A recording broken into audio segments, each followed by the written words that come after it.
Good morning, Good afternoon. good night, and welcome to Jazzy Conversations. I'm Teef, And I'm Gigi.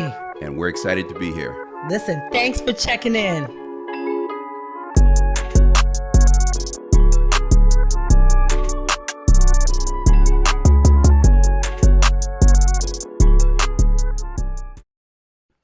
Welcome to Jazzy Conversations. I'm Teef. And I'm Gigi. Episode 38, G. 38. Let's go, Teef. You ready? Of course. We stay ready.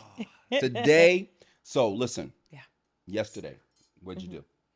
Let's see. Gosh, yesterday's a blur. I had such a great time at church today. Yesterday is a blur. My I really can't even hardly remember yesterday. It rained a little bit, right? We had It some did. thunder It did. and showers. So I really just chilled. Me and Adam chilled out. So in the beginning of the day, Yeah. yesterday, I was able to cut my grass. Which Which Get was that very in important. before the Let rain. me tell you why I cut my grass, because Yeah. it was pretty high. I haven't had it cut in about 7-8 days. Mm-hmm. But the funny part about it is, as you know, primary week is That's Tuesday, right. right? That's right. So I Vote. said Get to out my there to wife, I vote. said, babe, I know people gonna come knocking on the door and our grass looks horrible. Oh no! Right. You get what I'm saying? So I said, let me get out here and at least cut the grass, Yeah. make the property look Presentable. presentable, Oh, that's and funny. because you know that people's gonna come by or have their pamphlets and stuff like that. So I was able to cut the Yeah. grass. And then we got a phone call, or actually a group text message. Let's all meet at Lou Dow's in North Haven, Oh. Connecticut. And let's have supper. Some together. good food Some at good Lou food. Some Dow's. good Yes, food. So I was able to yes. hang out with some good friends of ours and have Mhm. something to eat. Very nice. And it was a great night. And yeah, so that's how our Saturday went. Nice. I Yeah. have had Saturday after Saturday attending baby showers. Oh, I just know so many people that are having babies, and I hosted that's a good one. thing. Oh, you did? I did. Well, my brother and my sister-in-law are having a baby Oh, at the end of congratulations. September. So we had a Congratulations. big shindig at my house. So I was busy getting the stuff together the previous week. I Yes, love yes, it. yes, Auntie, yes, Auntie yes. Gigi. We love that kind of increase. Bring it on. I Yes, love it. I love it. yes. And so today is Sunday. We Today's record on Sunday. Sunday and we air out on Wednesday, and church today. Church, you know that's right. And did you sing today? I did sing All today. I right. did. I did. We worship today. So if Every you day. guys ever want to hear, if you're in the state of Connecticut, if you ever want to hear Gigi sing, you got to go to what church? You got to go to Church on the Rock in Church New on the Rock. Haven, and that's if you want to come and meet the Lord. He'll be there present more than me singing. You will meet the Lord there. I love it. I love it. I love it. So G, in regards to games today, Yeah. I'm kind of stumped. But, Oh man. you know what I did think about, like when I was walking in, because let me tell you, Yeah. before we bring Nika Matos on, Kica, wh- Kica. I truly Yeah. apologize. Kica Matos. I Yes. hope I said that right. You did. I think Matos? so. Matos, Kica okay. Matos. Amazing. I'm ready to meet her, first of all. But before Powerful we bring woman. her on, I want to know real quick, because I don't want to hold the fans, in regards to concerts. So I was watching the 50th Anniversary of hip hop. hip hop. Yeah. Oh my goodness. And it brought me back, G. I was Oh, gone. I man. literally was so gone. I was so, let me tell you my favorite of all time. It brought me Yeah. back to a kid or our Okay. childhood. Yeah, yeah. Who's your favorite, your absolute top 3 performers that you have ever seen in your entire life Hip in hop. concert? You saying hip hop? It 'Cause could I be could- hip hop or R&B, but hip hop. Okay. We could do hip hop if you want. Okay, That you've okay. seen with your own eyes and say, man, that was the best concert. Let's see. In terms of it being Hip hop. we're celebrating the 50th of hip hop. I would say the best performer that and I've seen a lot of them. Listen, he's not crazy energetic, but Nas. Okay. We all saw right. like Nas just got Now, he's in got my top such 3 he got rappers. yeah he just got such a nice swagger, and he just, you can feel his personality performance. So I put Nas up there. I give it up to L. I've seen L perform. Okay. L is in the top. Okay. He is the GOAT. I Okay. don't this is undisputed as Okay. far as I'm concerned. And let's see. I've also listen, they're my favorite. They weren't really my best performers, but I love them anyway. Oh my gosh, Chuck D and Flav Okay, and Public the Enemy, Flavor, Public Enemy. yeah, the Public Enemy. He does the rock thing now. I love it. But love it. I love the content. I love it. So those are my top 3. I love it. I love it. So listen, the 50th anniversary Yeah, brought me yeah. back, and I'm gonna run through this real quick. I mean, listen, the way this individual commands a stage, it brought me right back to the New Haven Coliseum, and he has been retired for like 30 years. Yeah. Rev Run DMC. Did you Oh, see that one on I the Rock the definitely Bells? saw it. Oh Yes, I my saw it. goodness. Nobody commands the stage. If you haven't seen it, go to YouTube, watch Rock the Bells, and watch Run DMC come out. Yeah. Nobody, in my opinion, commands the stage like this brother. Listen, I I love, I mean, loved he's it. the oh my! I was blown away. Their So, chemistry is still oh, crazy. that's what I'm Yeah, saying. They yeah, just, yeah, it's like I don't know. It's just their chemistry is unmatchable. It's like, oh yeah, my goodness.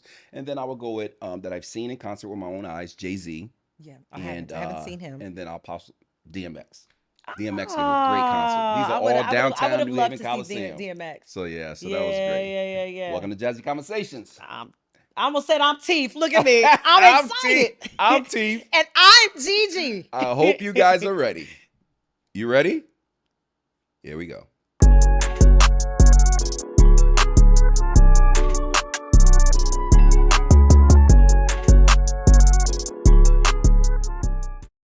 Welcome to Jazzy Conversations. I'm Teef. And I'm Gigi. Gigi, I'm excited. And ladies and gentlemen, look who we have on the screen. Ladies and Wonderful. gentlemen, Miss Kica Matos, the president of the National Immigration Law Center. Welcome to the Yes. show. Welcome, Kica. We can't Oh, we hear. just lost sound. We just Let's lost see. volume. What? Can you hear me? There Okay. we go. We There got it is. you. We We got you got back. We're Thank you for having me. we're excited to have you. Yes. We really want to hear this story. Yes. So what we do is we bring people onto the platform, and very influential people as yourself, and we just want to hear the story, the process.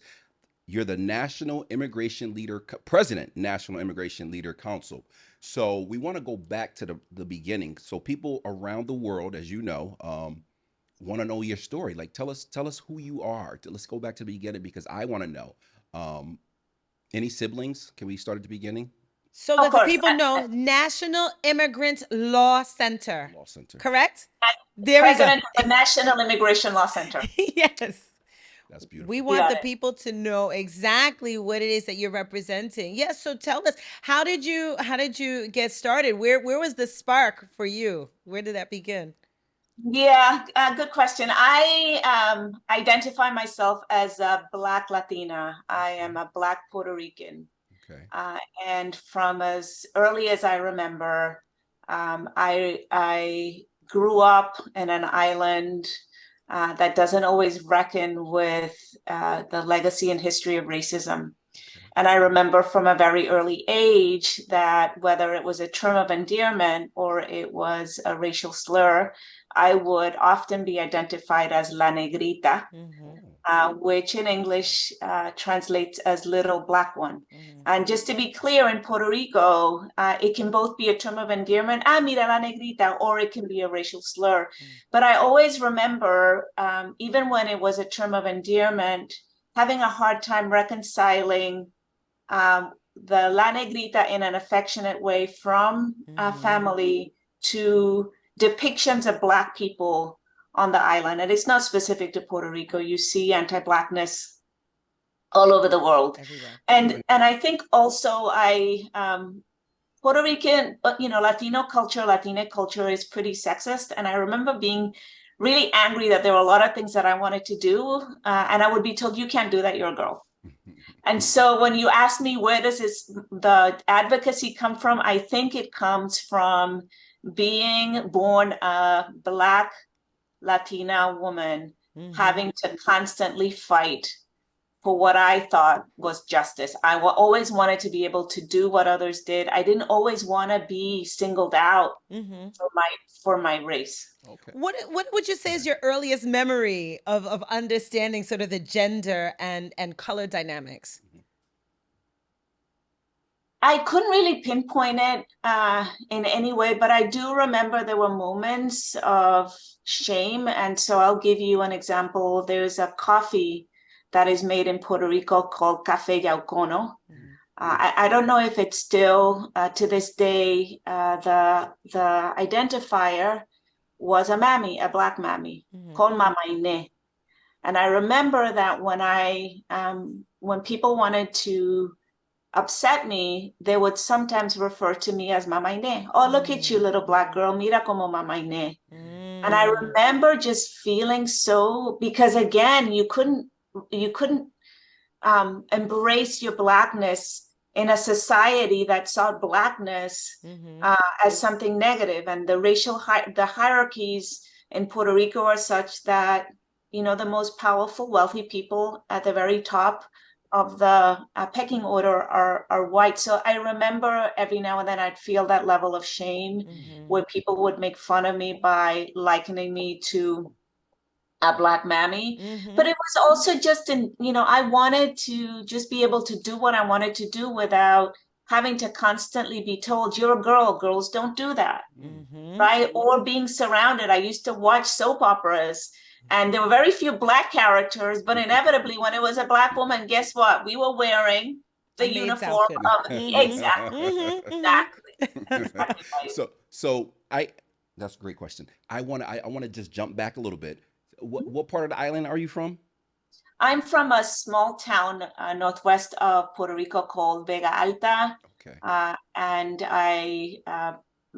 all of my mother's extended family come from a beach in Vega Alta called Playa Cerro Gordo. Okay. And so even though I was born in Puerto Rico, I lived there for 9 years. My immediate family lived in an urban area called Guaynabo. I always consider myself from Vega Alta because my mother's 11 siblings, most of them lived in Vega Alta. And every weekend for the first 9 years of my life and every summer I spent in that little beach town in Playa Cerro Gordo. Wow. See, now I love that part. I like to Yes, go so back that's to the beginning. You beautiful. have any siblings? Any siblings? I do. I'm the baby. You're the baby. Okay. Correct. Okay. I am the youngest of four. I have a sister who lives. She and I are actually the same age for 3 weeks. Her birthday was on the 31st of August. So I have a sister who relocated to New Haven about 10 years ago, a brother who's an artist, Miguel Matos,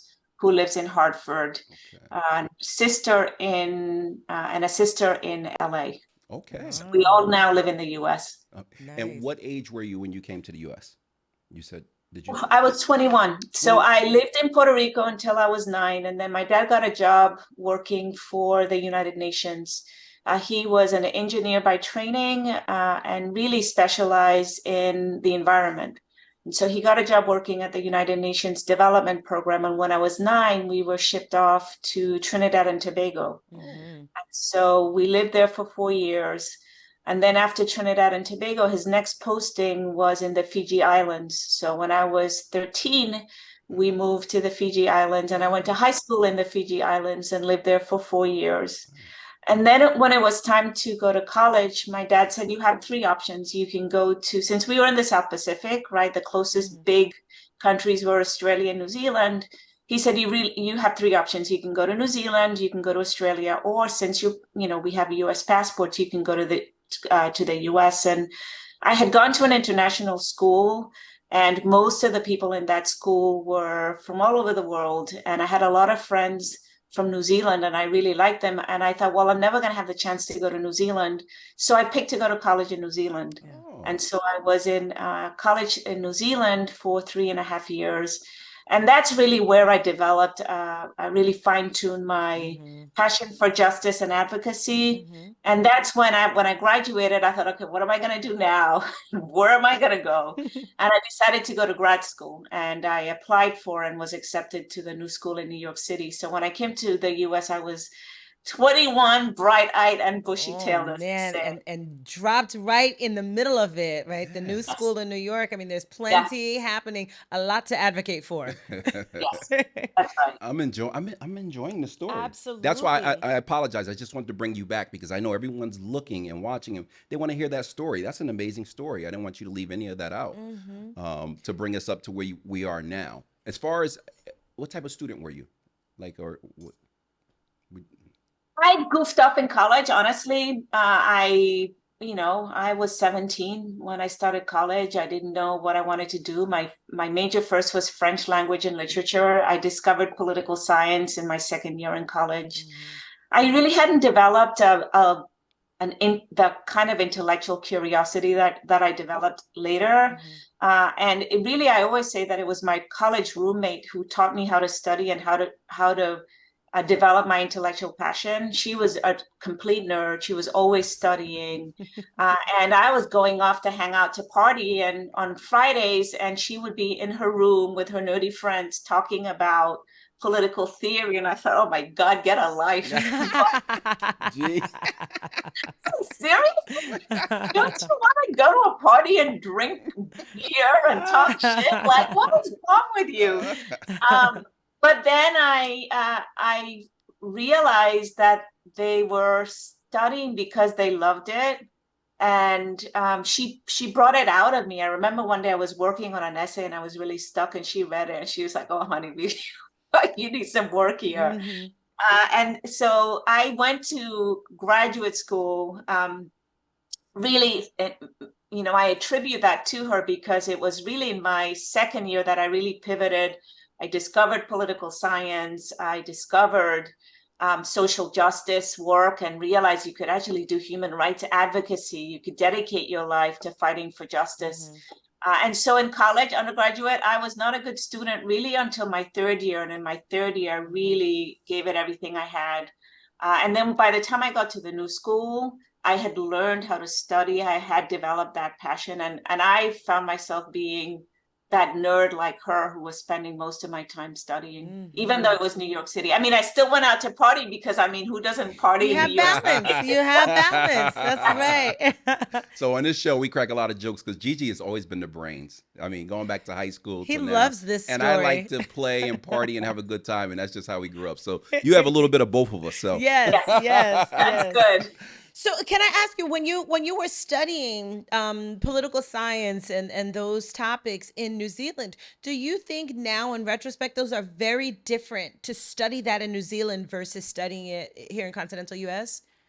Yeah, I'll say a couple of things. One is when I was in New Zealand, it was, and I still think it's recognized as what they call a socialist democracy. Mhm. And in New Zealand, when I was there, there was a large middle class. okay. I didn't see any homelessness at Mm. all, like no homelessness. And then there were certain sets of benefits that were doled out to everybody in the country, no matter who you were. Mhm.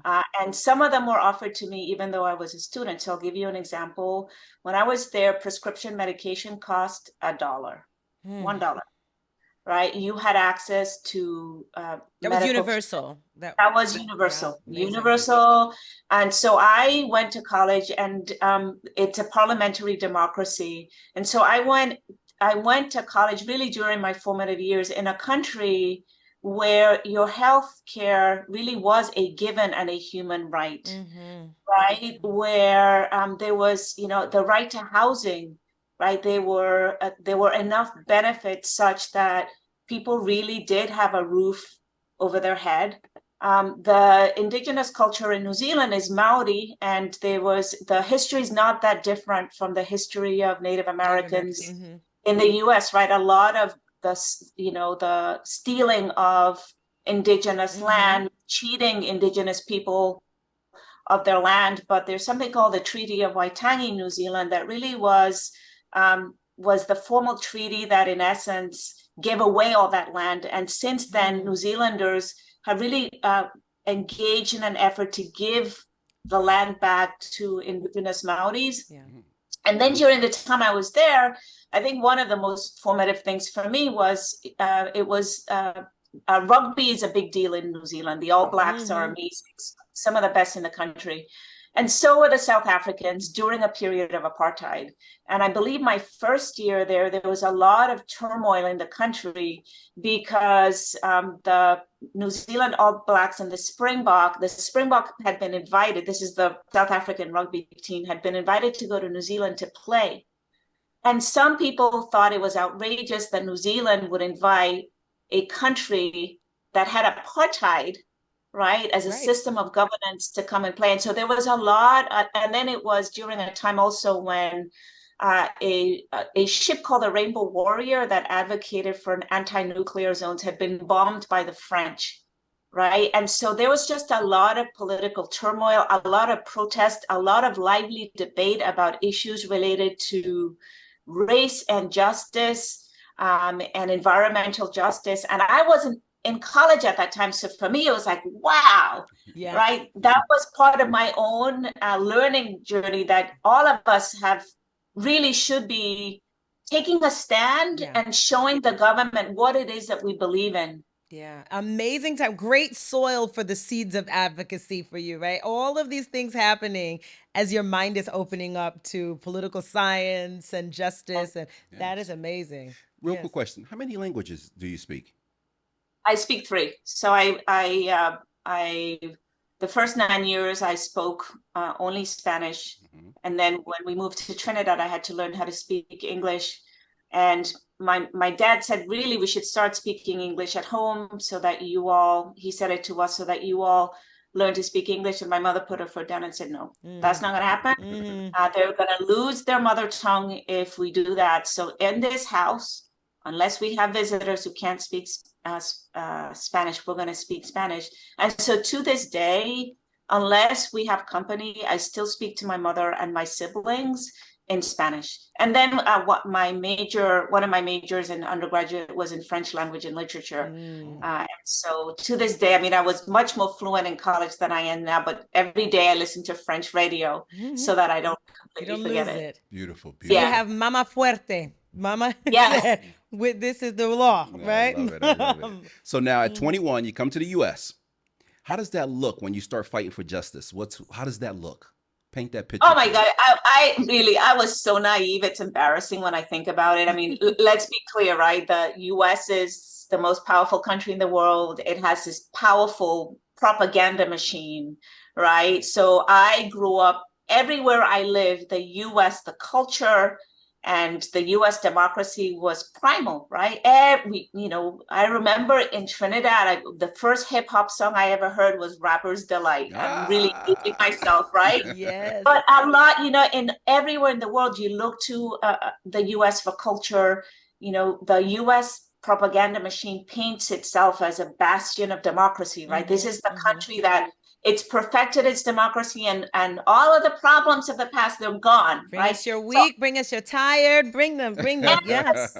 yes. And so I came to the US completely believing it. And I remember my first day of school, I was, the new school is on Fifth Avenue and 14th Street, and I was at a dorm on 34th and 9th. And I walked from 34th and 9th to the new school on my first day of school. And it was there that I saw I had the first glimpse of homelessness in New York City, of misery, of poverty. And then the other thing that was something that struck me. And within a week of being in New York, I just was shocked by how racist the US is and how everything we see is seen through a prism of race. You just cannot escape race. And so for me, it really was a rude awakening. And I thought, oh my God, this isn't the perfect democracy that the US exports. And oh my God, we got a big race problem. Yeah. Okay. Yeah. So from there, you got with a group, or what does that look like? How did you make a movement? Like, did you get with a team? Yeah, no, I studied, my first year I studied the whole time, and then I realized it was just draining me and I needed to do something else. And plus, I was a student and always broke. And so I thought, I really should figure out whether human rights is something that I want to do. And I remember seeing an ad in the newspapers for a part-time person doing fundraising at Amnesty International. And I had heard of Amnesty International. And so I applied for the job and I got it. And it was doing research into foundations that give human rights organizations money. And I remember going to the first staff meeting, and the executive director always gave reports, and then he would call on different program directors to give updates. And he, at some point in time, said, "Ali, death penalty." And then this woman, she actually lives in New Haven now. She teaches at Yale. Ali Miller started talking about the case of this young African-American man called Dalton Prejean, who was scheduled to be executed in Louisiana. And he was 17 at the time of the crime, so he was a juvenile offender. He was tried by an all-white jury. He had mental health conditions, and he was about to be executed in Louisiana. And I just thought, oh my God, I was stunned that the US still had a death penalty. and that it was using it in this way. And I remember when I was in Fiji reading To Kill a Mockingbird and thinking, Yes. well, it's a good book, but it's a novel. And again, the US has perfected its democracy. So it is the only epiphany I have ever had in my life. And I felt like I was shaken to my core.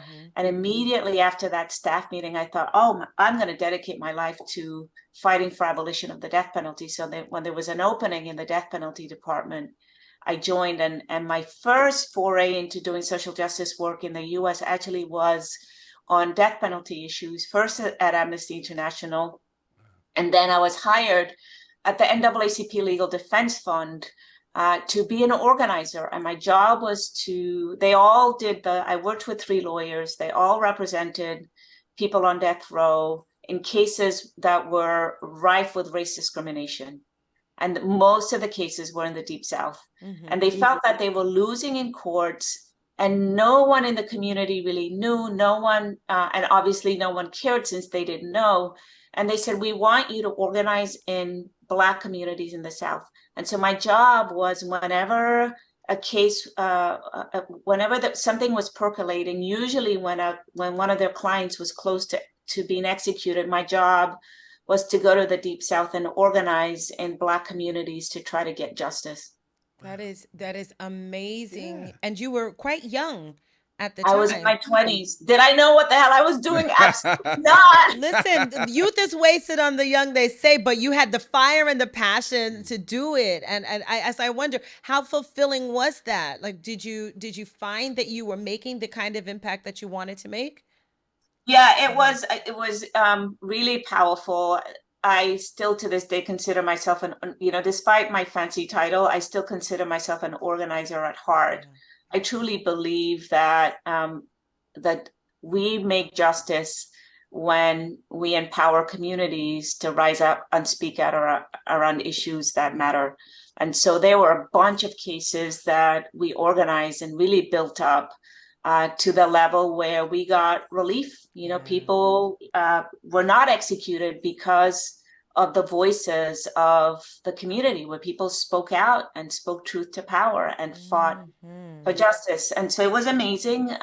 It was also really hard, right? When you do death penalty work, your loss isn't that, oh my God, you lost money, or you lost a thing of value, or that person is worse off in a way that can be measured, right? When you lose a client, they die. They die. Right. And I did that for, first as an organizer at the NAACP Legal Defense Fund. And I realized there were very few Black lawyers representing people on death row, and even fewer Black women representing people on death row. So that's why I went to law school. I went to law school because I wanted to represent people on death row. I went to law school, and when I came out, I moved to Philadelphia, Pennsylvania, and represented people on death row. Okay. This is absolutely fascinating. Yeah. And none of the 14 people I represented on death row, I didn't lose any of them.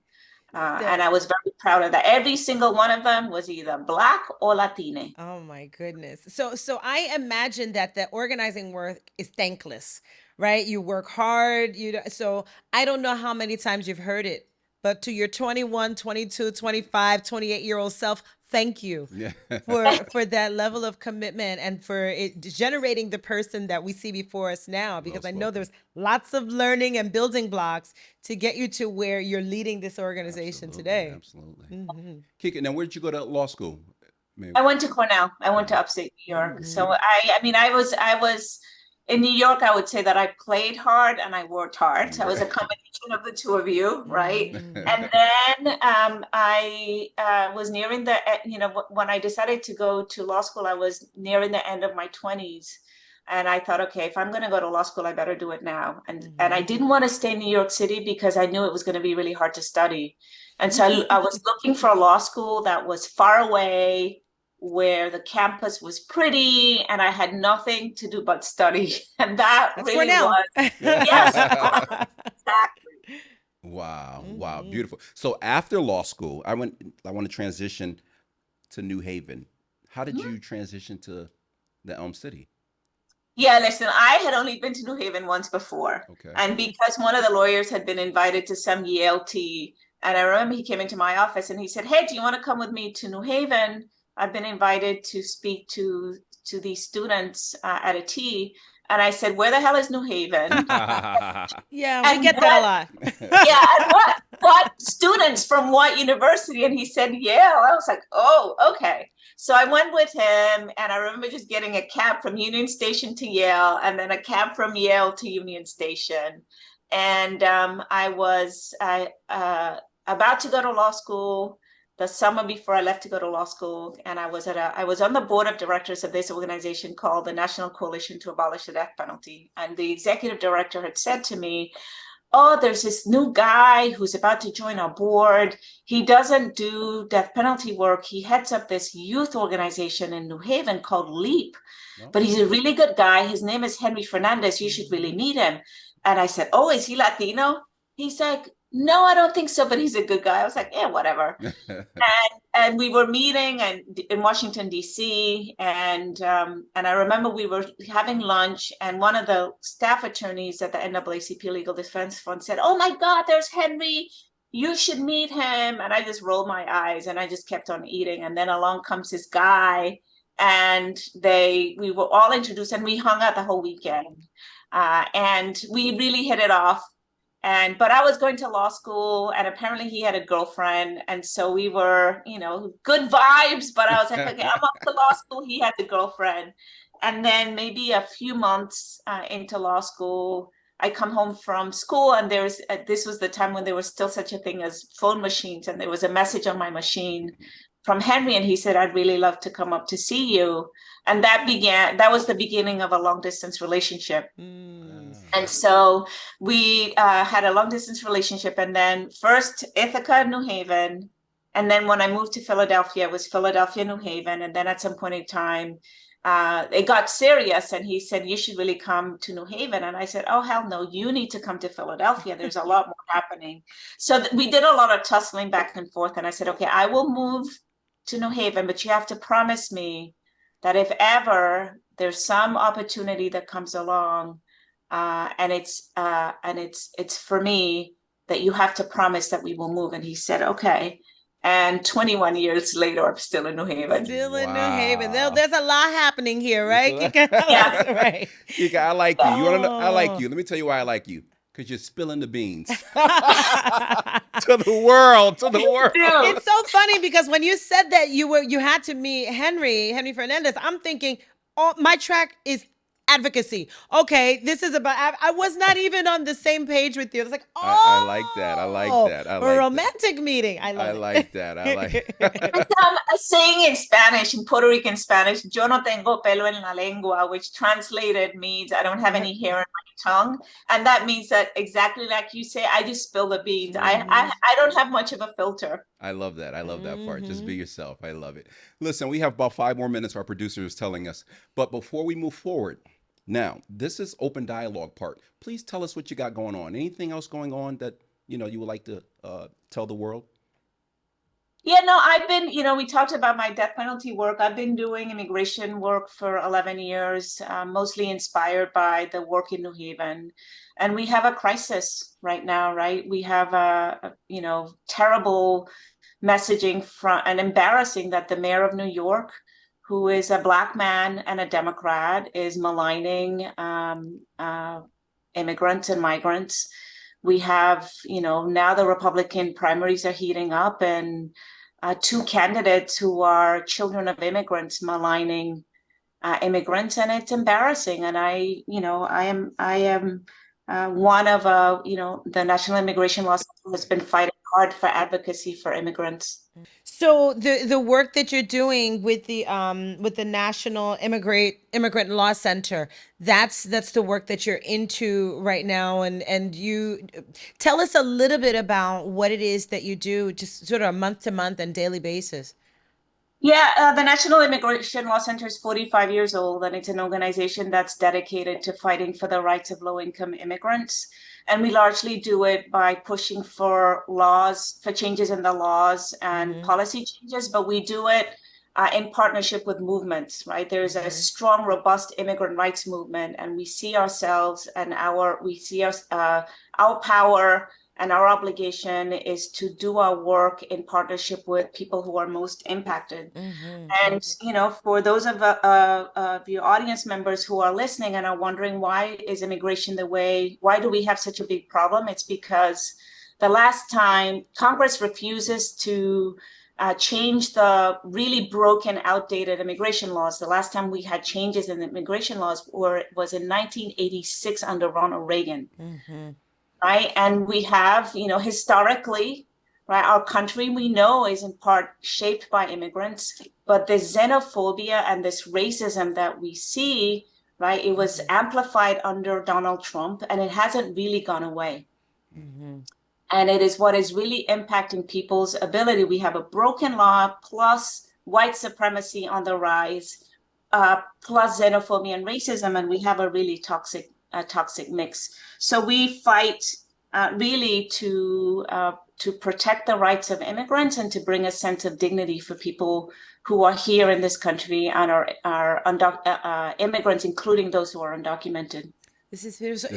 If someone wanted to learn more about the organization or wanted to become involved, how could they contact you? How could they get involved? Good question. Yeah, we have a website that it's NILC.org. And if you Google the National Immigration Law Center, you can find our website, and you could just drop us a line. Kica, this has been amazing. Thank you for coming on the show. Thank you for spilling the beans. Thank you for telling us about the immigration law. We truly appreciate you. Thank you so much for coming on. Absolutely. Thanks for having me. Thank you. On behalf of Jazzy Conversations, I'm Teef. And I'm Gigi. Kica, have a great day. Take care. Thank you so much. Bye-bye. She was great. She was amazing. She was, I learned a lot. I think what's so funny is that, you hear these stories, which is the point of our show, and there's this meandering trail, because she didn't know she was going to be an advocate. She didn't know the work that she was going to be doing, right. But she found herself so impassioned by the plight of other people. And I just love the story of how you get to where you get. And that's why I always want to start at the beginning. Because people want to know. I know I'm the type of person, I just sit back and tell me the story. I want to know the story. And her story was very amazing. So it was a great interview. Yeah. I enjoyed it, especially when she just came off and was like, okay, let me just tell you the story how I met this guy. Yeah. I didn't even know that's where it was going. Okay. Gigi was like, wait a minute. Love connection. Yes. It was great. Listen, we got another powerful show next week. Absolutely. You ready? I got one. We always got one in the barrel, right? That's my buddy. Listen, on behalf of Jazzy Conversations, I'm Teef. And I'm Gigi. Have a great night, guys. Take care.